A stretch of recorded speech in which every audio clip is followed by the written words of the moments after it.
as power, forts and sacred places. In this chapter, we shall study the various styles adopted in making temples, their architectural style of North and the South, Mughal school of architecture and regional influences, which are discussed below.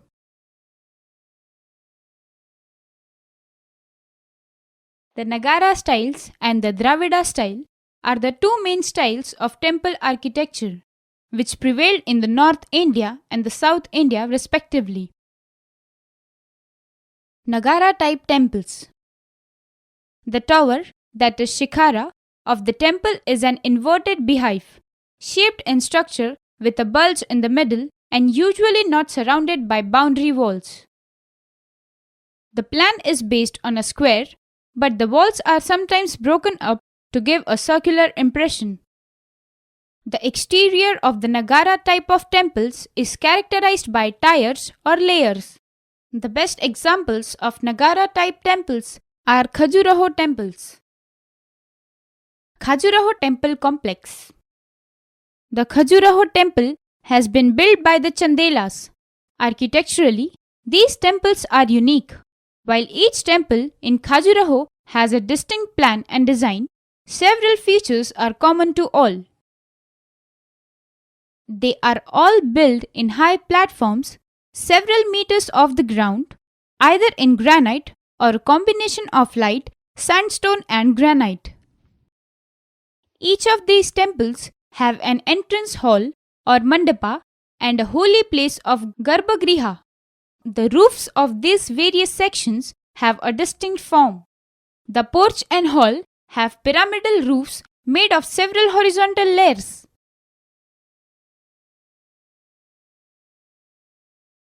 Dravida type temples. The tower, that is Yumana, of the temple is pyramidal in shape and is composed of a series of tiers or layers that diminish in size as they ascend. The temple has many stories, each of which is smaller than the one below and has an enclosure and a gateway called Gopuram. The best exemplified South Indian style of temples were built by the following four dynasties. Pallava, 600 to 900. The Kailashnath temple at Kachipuram is a fully realized temple complex with a towered sanctuary and a mandapa.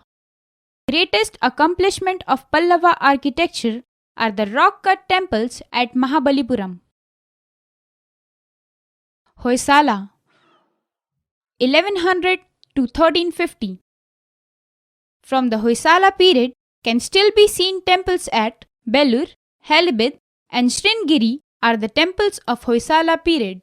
These temples had complicated plans with numerous angled projection and carved surfaces executed with remarkable precision.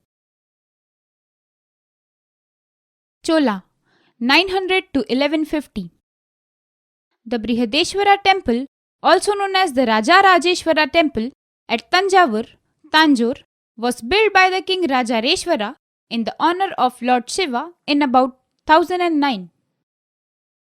It is composed of many interconnected structures such as the Nandi pavilion as a pillared portico and a large hall.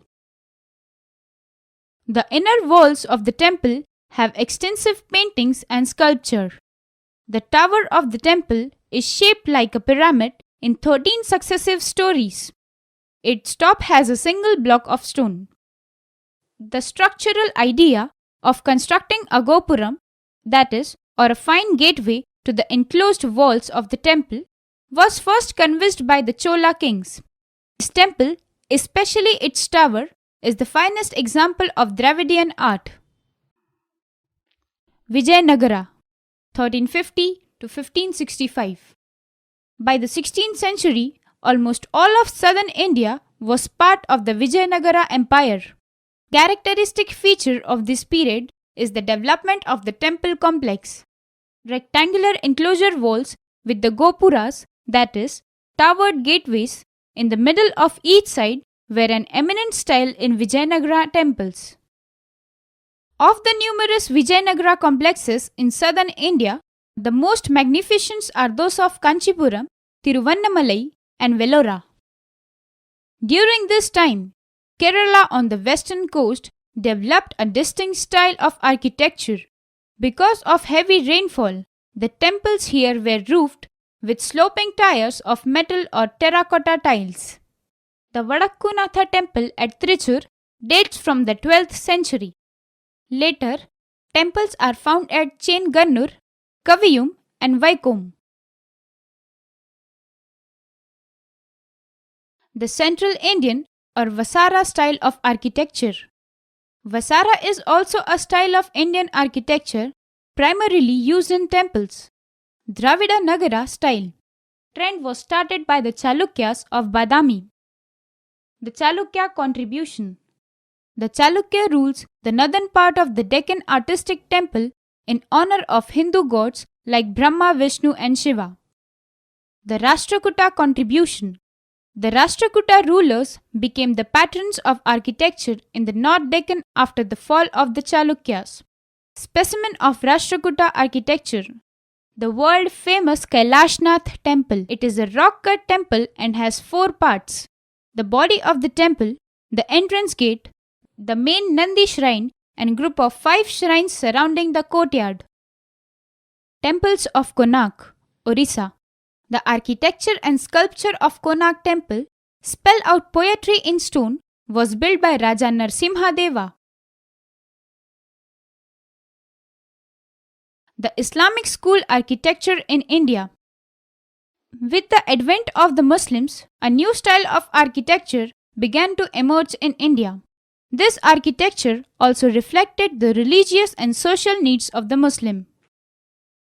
While Muslim had Persian architectural designs and ideas, on the other hand, they had to employ local Hindu craftsmen and architects who introduced Hindu architectural designs and decorations in Muslim architecture. As a result, there was a synthesis of Hindu and Muslim system of architecture. It led to the growth of the Indo-Islamic school. Characteristics of Muslim architecture.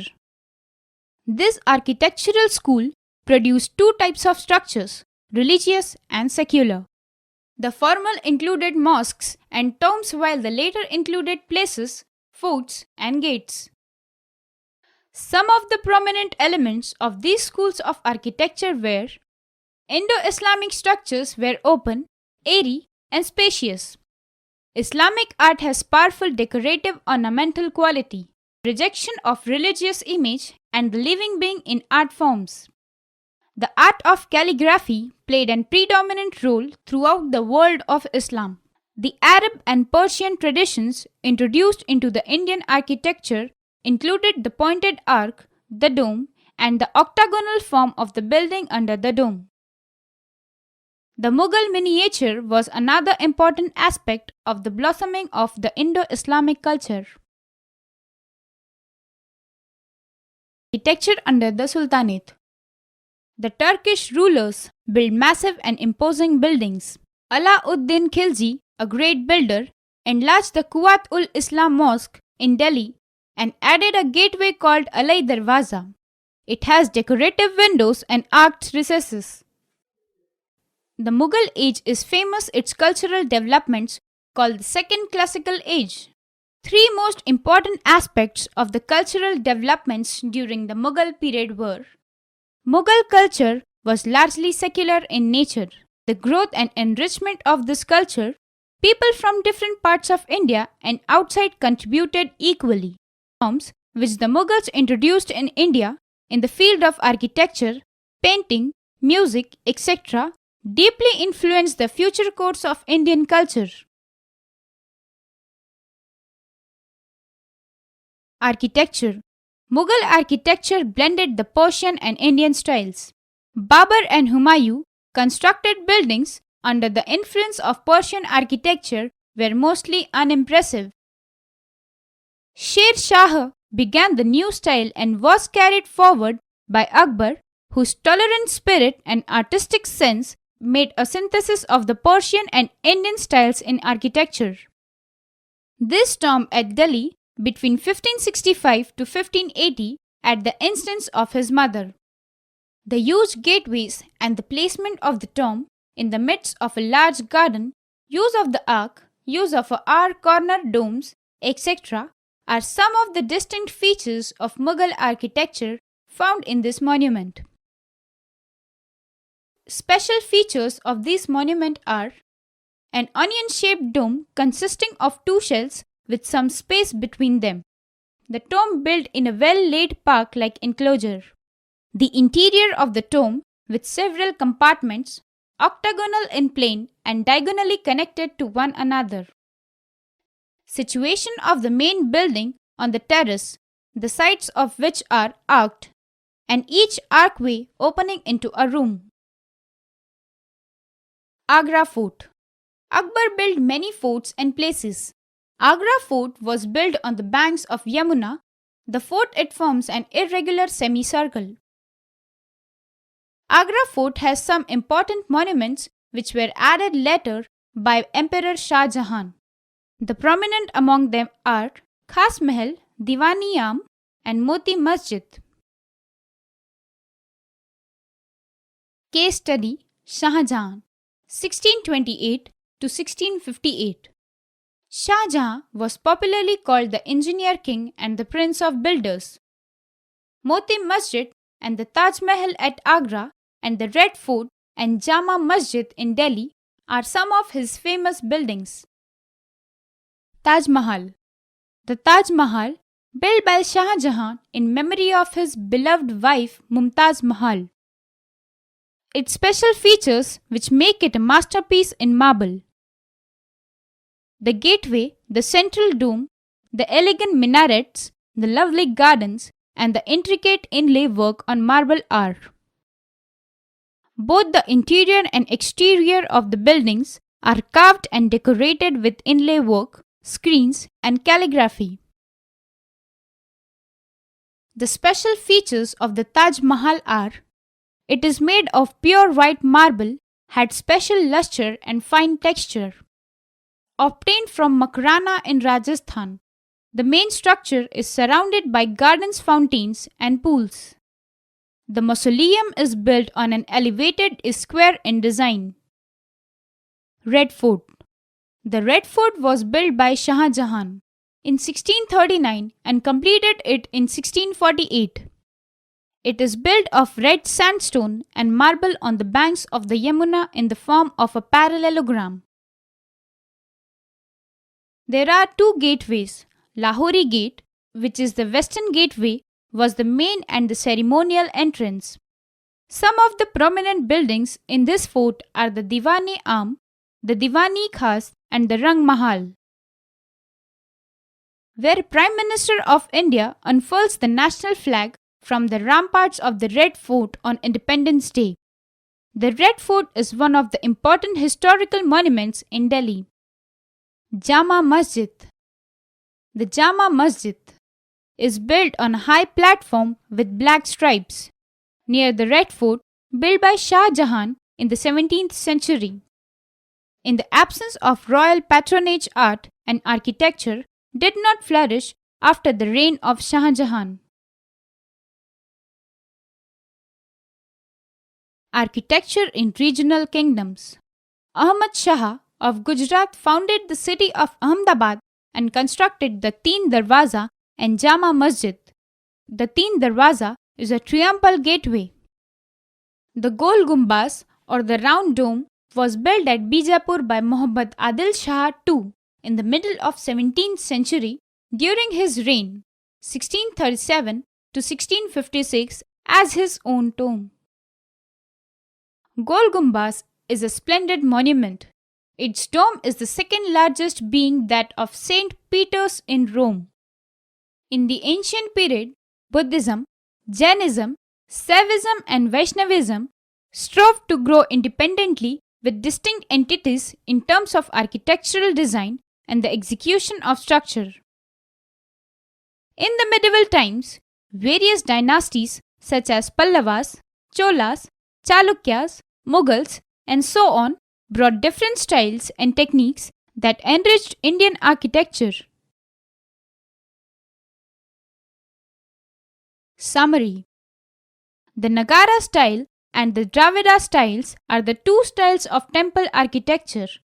The greatest accomplishment of Pallava architecture are the rock-cut temples at Mahabalipuram. Temples erected by the Hoysala kings have complicated plans with numerous angle projections. During the time of Cholas, the temple architecture in the south reached its greatest ever height. The Brihadeshwara temple is among the best known temple made by the Cholas. The Vijayanagara architecture in the south is characterized by concentric series of rectangular enclosure walls with the gopuras in the middle of each side. Vesara style, also known as Central Indian Temple Architecture style or Deccan architecture, contains elements of both Dravida and Nagara styles. The Khajuraho temple complex and the temples of Konark are the finest example of Nagara school of architecture. With the advent of Muslims, a new style of architecture emerged in India. This style was a synthesis of Hindu and Muslim styles, which led to the emergence of Indo-Islamic school of architecture. The Turkish rulers built massive and imposing buildings, such as the Qutb Minar. The Mughal architecture blended the Persian and Indian styles.